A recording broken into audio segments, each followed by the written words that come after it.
22 + 18 கிட்டத்தட்ட எவ்வளவு சொன்னீங்க? 40 சொல்லிட்டீங்களா? ம், ம். 40% 39 ஓட்டே இருக்குன்றீங்க. 39% ஓட்டு. 39, 40 சொல்லிட்டீங்க ம், சார். ம். அவ்வளோ பலமா இருக்குது. அப்புறம் ஏன் சார் விஜய் இல்ல, எதிர்பார்க்குறீங்க நீங்க? இல்ல. அதுதான் நான் சொல்ல எதுக்கு வந்தேன். விஜய் எதிர்பார்க்குறீங்க? அதுதான் நான் ஏற்கனவே சொல்ல வந்தது. 1½ கோடி தொண்டர்களை சந்திச்சிருக்கிறாரு. ஆ, அத்தனை தொண்டர்களும் வந்து அங்க இவர் போன களத்துக்கு வந்திருக்க மாட்டாங்க. வீட்ல கொஞ்சம் பேர் இருந்திருப்பாங்க. சரி. பெண்கள் இருந்திருப்பாங்க. ம், ம், அப்ப மொத்த வாக்குகளையும் சேர்க்கின்ற போது, ம், நாங்கள் தனித்தே வெற்றி பெறுகின்ற இடத்துல ஏற்கனவே இருக்கிறோம். ம், நாங்க சொல்றது, ம், விஜய் சொல்லுகின்ற மக்கள் விரோத ஆட்சி, திமுக ஆட்சி அகற்றப்படணும்னு விஜய் சொல்வது உண்மையாக இருந்தால், ம், அதே கருத்தை டிடிவி தினகரனும், ஓபிஎஸும் சொல்வதாக இருந்தால் சொல்லித்தானே ஆவணும். ம். தமிழ்நாட்டு மக்களுக்கு விரோதமான ஆட்சி தான் இங்க நடந்துகிட்டு இருக்கு. சரி. உங்களுக்கே நல்லா தெரியும்.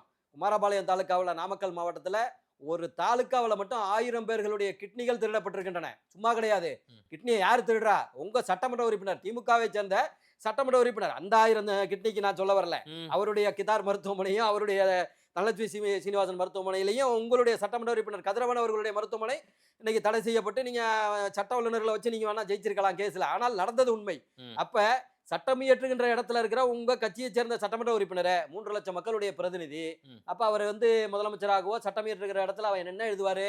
ம். ஆளு இளிச்சவாயன் யாராவது மாட்டினாருன்னா அவர்கிட்ட எல்லாத்தையும் புடுங்குங்க, கிட்னி சட்னி எல்லாத்தையும் சேர்த்து புடுங்குங்கன்னு தானே எழுதுவாரு. அவர் என்ன சட்டத்தை ஏற்ற போறாரு? நான் கேட்கிறேன். சரி. ஒரு சட்டமன்ற உறுப்பினரை உடனடியாக அவனை டிஸ்குவாலிஃபை பண்ணி அனுப்பியிருக்கணுங்க. ம், ம், நீங்க உண்மையான மக்கள் இயக்கமாக இருந்தா, இன்னைக்கு குமாரபாளையம் தாலுகாவுல 1000 பேர்களுடைய கிட்னி திருடப்பட்டிருக்குன்னா, அந்த மக்கள், அதை வந்து நாங்க சொல்லல. ம். தமிழக சுகாதாரத்துறையினுடைய இணை இயக்குனர் வினித் ஐஏஎஸ் வந்து ரிப்போர்ட் கொடுத்திருக்காரு.